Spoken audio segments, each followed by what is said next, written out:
All right, welcome back. Now it's time for us to get into the conversation. Now, today I've been joined by historian Kwekudako Ankra, and he's going to help us to understand the development of the newspaper in the Gold Coast. Very fascinating conversation. Kweku, how you doing? I'm fine. Wonderful. It's good to have you back. Thank you. All right. So, at what point did we actually get into newspaper and newspaper printing in the Gold Coast era?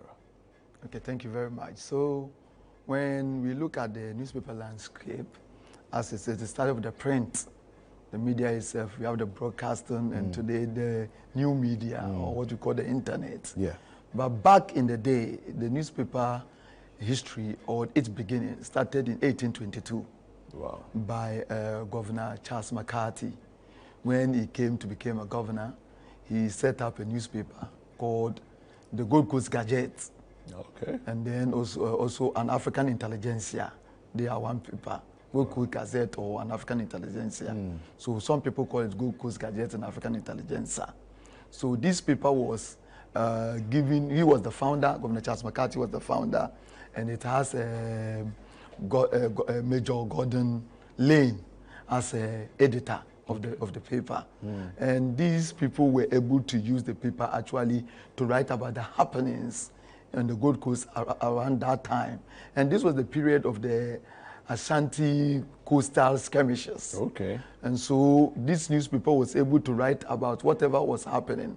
So historically, if people want first-hand information, unadulterated one, if you consult this newspaper, which is in microfilm at University of Ghana, some are even at Kew London Archives, you have some of those papers there, which have been collected. In fact, Professor K.A.B. Jones-Cote gathered some of it that he kept at the adult education. So the Gold Coast, that paper started from 1823, and after the 1822, and following the death of Sir Charles McCarthy, it went dead.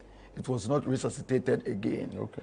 So it was like that for a very long time, that later in 1857, 13th October, that Charles Bannerman of Accra came out with his first handwritten 8-page foolscap newspaper.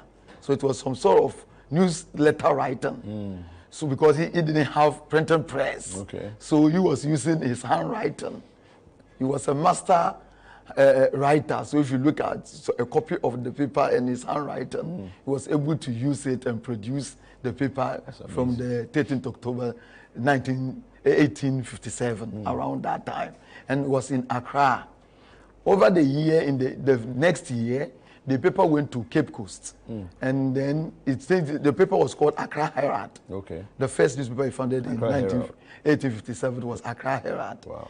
The next year, when he went to Cape Coast first, it became the West African Herald. Then he moved to Sierra Leone for some time, and so that shows you how the paper will move from Accra to Cape Coast and to Sierra Leone and back to Cape Coast again. Okay. Because Charles Bannerman was working in Cape Coast as an attorney. Okay. So all his business interests and everything was in Cape Coast. And he was also a legal advisor to the Cape Coast Omahene, King Joe Agri. So he was there doing his legal work. He was also a legal consultant to some of the Fanti Confederation chiefs who were involved in the issue of treason. He defended some of them. So Cape Coast was his home, and that is why Accra Herald would transmogrify to become West African Herald, operated between Cape Coast and Sierra Leone within time period. And this paper, what is interesting is in 1859, the editor, Charles Bannerman, came out with a series of articles about his autobiographical articles, which he named The Recollections of an Old Sinner, which he write about the Bannerman family, their origins, the development of Accra. Yeah. So if you get access to that paper around 1859, you will hear everything that was happening on the west coast of Africa. And then the Bannerman family itself, and where they come from, their marriages and everything, which he termed the recollection of an old sinner. in 1859. So this paper went on, operated for a long time until Charles died in 1872, 73, thereabout. When he died, his brother Edmund Bannerman took over the editorship of the paper. Okay. But within the paper was one columnist called the Hermit, who is Charles Hanson of Accra, one of the well-known meticulous writers of articles at that time, he used the pages to critique the colonial administration at the time. Bannerman himself was also a very avid critic of the colonial policies. Okay. So that in 1872, thereabout, from 1868, when his brother Edmund was found to have embezzled about 69 pounds as a magistrate, he argued from his columns that if this were as have happened to a white person, they wouldn't have treated him the way they were treating his brother Edmund. So because of that, one of the judges cited him for contempt and he was thrown into prison. So he became the first person who founded the first colonial or indigenous newspaper by an African. Okay. And he also became the first publisher to also go to prison for publication for publishing an article which was really adverse to the interest of the colonial authorities at the time. So that is how the first newspaper came into existence. Wow. So that is the Bannerman family. Drama. So some people call it that the Bannerman brothers, but apparently the paper was started first by Charles alone. Okay. And so it was only after his death that Edmund, his junior brother, took over and ran the paper, and then it died by 1874. The paper was gone. Oh, wow. Okay, so looking at how it began and how it ended, of course, you talked about the impact and everything else. What do you think was the trigger for the ending? Because it seemed to have been doing well. Yeah, it was doing well. But one of the things that was militating against them was availability of press.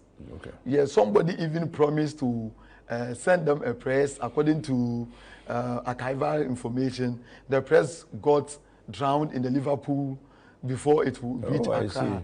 And this really affected the impact that it was supposed to have generated if it has arrived and they have used it. Yeah. In fact, it would have helped them a lot. And the colonial administration too was not interested in trying to kind of finance this sort of things because it was going to be their Achilles heel. Yeah. And they did not want locals who are educated. In fact, they themselves, the report are saying that the educated African has become the curse of West Africa. So it is the educated African who have really sensitized other Africans about their rights and so on. Now they have started going to court to challenge their rights when their rights are infringed upon and so on. So any small issues, they were going to court. And this had been as a result of the lawyers and then their involvement in the journalism practice. Okay. And this is what was the thing that the colonialists didn't want. So they wanted some sort of docile society where they can continue to have their sway. And as a result, they did not do any interest to promote journalism. And that is why when Sir McCarthy died, nobody even took it up until an indigenous Gold Coaster took it upon himself to come out with the Accra Herald in 1857, which later metamorphosed to West African Herald. Okay, so in 1874, before James Hatton Brew, or let's call him Prince Brew of Dunco, okay, came in and also established his newspaper, the African Times, or the Times of Africa. We have the African Herald and we have the African Times. Yes. Okay. So when the Times came in, he used it to actually assault the pillars of imperialism and colonialism at the time. First by tackling the issues of domestic slavery. So if you want to get more information about domestic slavery, what went on, the debates, the policies of the British, and then the African elites who were in opposition, and all their arguments, either for or against, the Gold Coast Times has legends of articles like that. And I have copies of all those newspapers. And when you go through, you see the intellectual disposition of someone like James Hatton Brew and how he could write. And the white people themselves agree that this is a guy who is so intelligent at the time. So his paper went on all the way from that time. By 1884, thereabout, he came out with another paper, which is Western Echo. So he came out with Western Echo, and then the Western Echo into African Echo. So these papers were all papers that Thomas Hatton Brew. And unlike Charles Bannerman and his brothers who were using handwritten, he was the pioneer of print or press journalism, because he was using print and press to produce instead of Bannerman's. So Bannerman may be the pioneer of journalism in Ghana, but when it comes to who is the pioneer of print journalism, is James Hatton Brew, or Prince Brew of Dunko, who used his newspaper to actually bring out a lot of corruptness and things that were going on. So he had it. And then there was a certain white man called Charles Niblett. Okay, before we talk about Charles Niblett, let's take a quick break. When we are back, we'll get on with Charles Niblett, and then we'll look at how all of this has actually impacted where we find ourselves today. Okay, let's take a quick break. We'll be right back.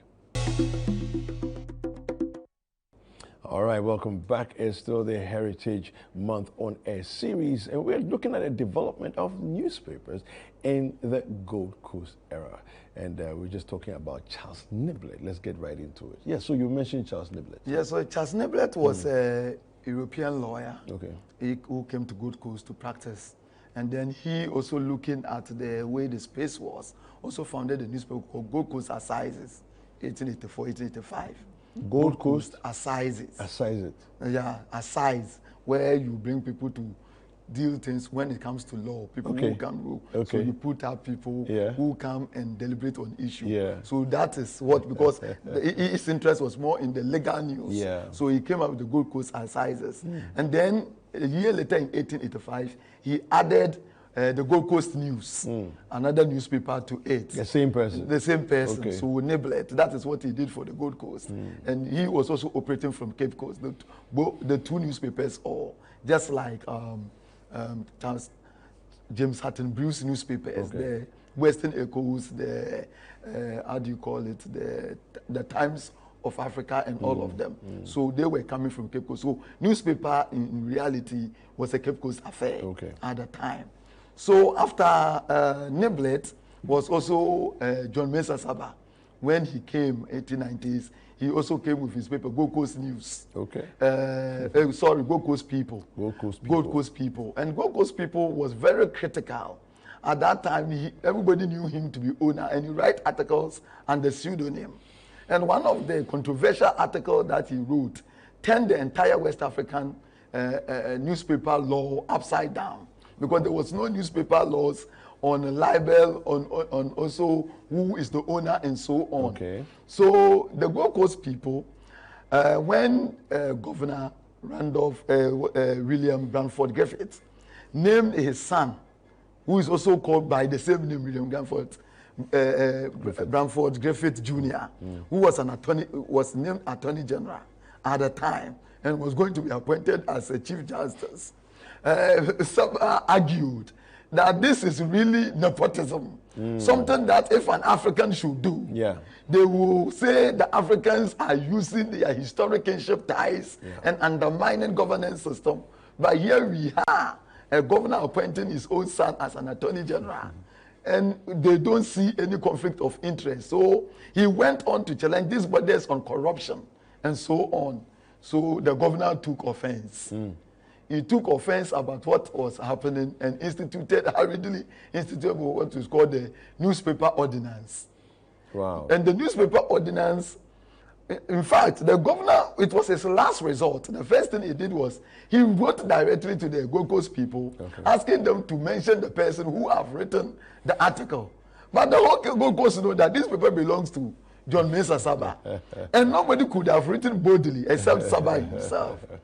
When he didn't get who is the owner of the paper and who was also the writer of the article, he came out with a newspaper ordinance. And the newspaper ordinance was saying that owners of newspapers must reveal their name, show the name of the editor down there to prove that the editor exists, and this is also the owner. So when it comes to suing, we can know who to deal with directly. So is it that prior to this instance, people didn't necessarily add their names to their stories. They didn't. They can add the pseudonyms. Some also, when they want to be known, they do. Okay. Like Charles Hanson never used his name. He used the Hermit when he was writing in the West African Herald. Yeah. That was the name he was using. The Hermit. Yes, yes. What's the name? James Hattonview often used the Conconide. Okay. Okay, when his nephew, Kessil Hayford, also came, he often write some columns and call it Marita and so on. So they were using a lot of pseudonyms because the colonial administration would come after you at the time. And so people were protecting their interest while still doing journalistic work at the time. So that is the paper Saba also came in. Because of Saba's action, the governor took drastic decision by coming out with this ordinance, which was forcing people to come out with their names and reveal themselves. And it was heavily attacked, that it was personal, and it was intended to actually punish the African writers. So in a way, the overall argument was that it was being used to gag the right of the African journalist at the time. And it was bought by the colonial administration. Even the colonial office agreed that the law is too much. It is too extensive.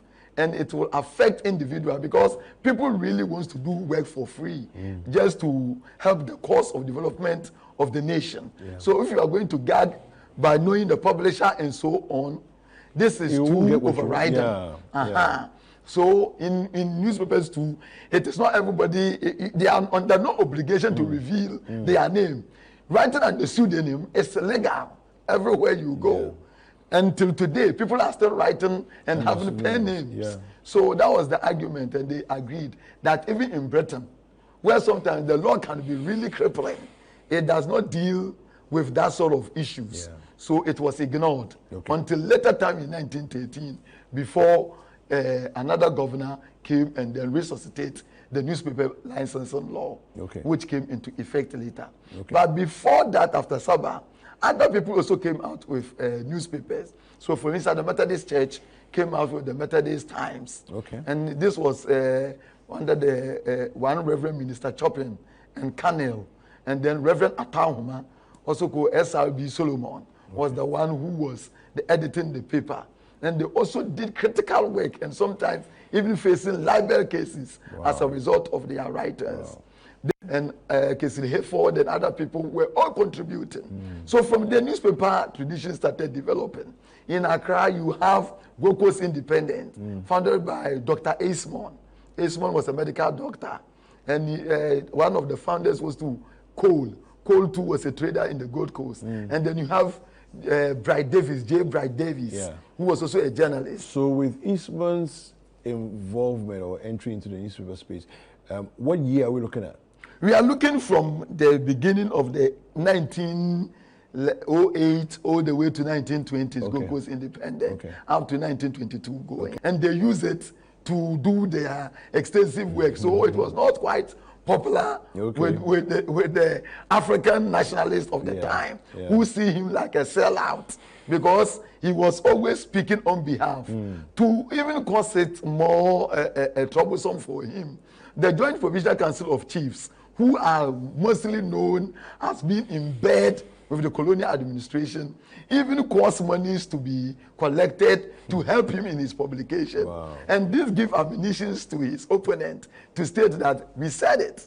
Even when he needed money, the collaborators or people who are part and parcel of the indirect rule were the people who collected money to support his business and so on. But in all, he also did a very good job because he offered us opportunity in the Gold Coast history to listen to the other side of the issue. Something that usually when you are writing from nationalistic point of view, as a nationalist historian, you will discount that you were looking at the African agency. You don't see that. But he was able to bring so a lot of newspapers came around that time. AJONC also came out of the African Morning Pilot, okay, African Morning Post. Some came with West African Pilot. Yeah. Many newspapers. And Nnamdi Azikiwe came to exit the African Morning Post owned by AJ Okansi. Okay. And he wrote all the controversial articles leading to radicalism in Gold Coast. And from there, various newspapers, Dankwa also founded some from that time going. Okay. A lot of newspapers then came. I think we definitely need to have a part 2 of this conversation, because it will be good to be able to trace to where we see the current papers that are in circulation now, the beginnings of those papers. Yeah. All right. So we definitely have to do a part 2 of this one. And thank you very much for joining us this morning, today. We've been speaking with historian Kweku Darko Ankra on the development of newspapers in the Gold Coast. Thank you for watching the Heritage Month on Air series. Of course, it's brought to you by Miss Cookie Spices. No peeling, no blending, just scoop and cook. My name is David Kwekusechi. See you next time on the Heritage Month on Air series.